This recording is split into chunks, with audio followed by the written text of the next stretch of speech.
here our fruit cocktail.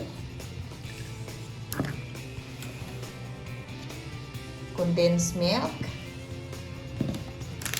Gulaman.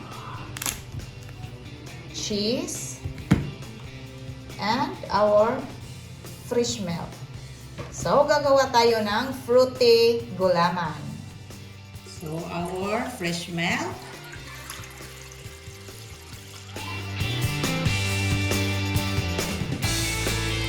For 1 liter of fresh milk, let's add our gulaman.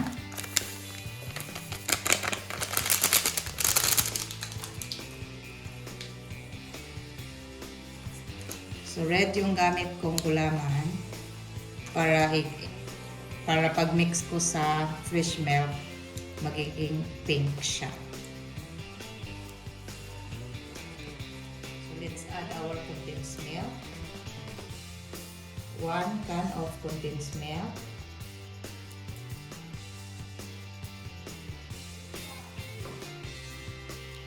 Okay, mix nyo lang ng mabuti. Let's add our fruit cocktail. Okay, mag-iwan tayo ng konti.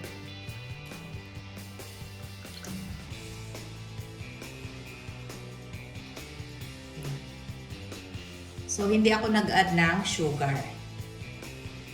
It's just the condensed milk and fresh milk. Ito natin ang ating kalan.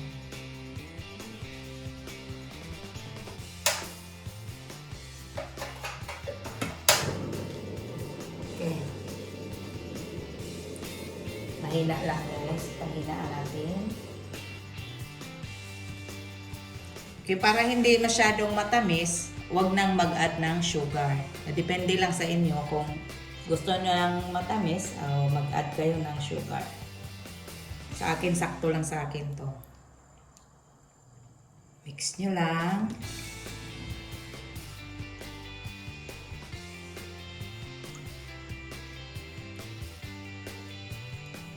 So, mag-add tayo ng kunting cheese. Yung cheese natin.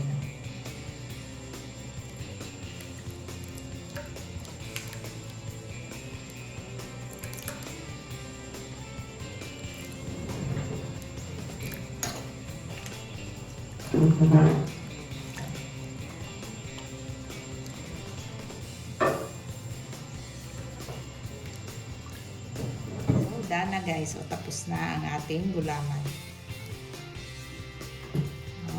Okay.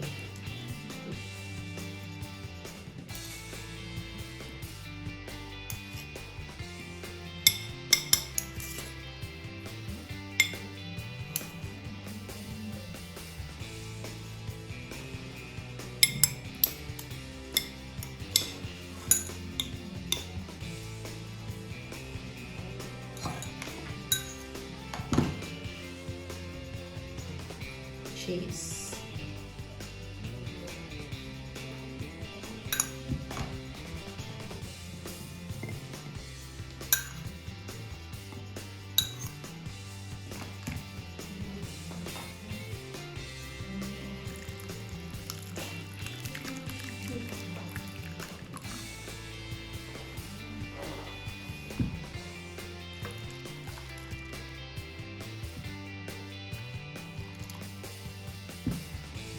Cool down muna natin to guys ng mga 1 hour.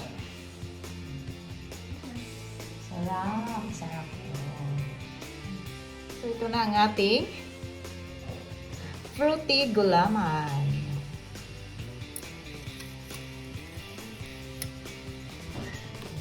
Wow, ito na siya.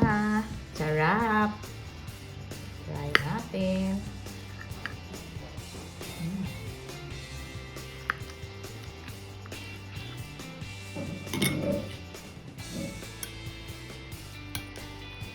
Fruity gulaman. Okay, let's try. Sarap. Fruity, cheesy.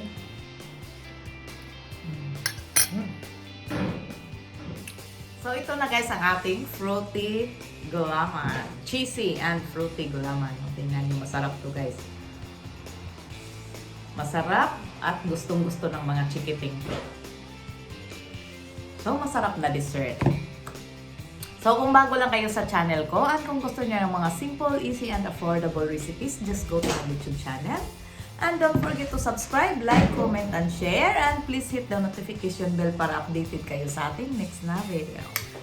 Sa mga subscribers, thank you so much for subscribing. At sa hindi pa nakapag-subscribe, please don't forget to subscribe. Kainan na! Sarap talaga. So, 4 ingredients only.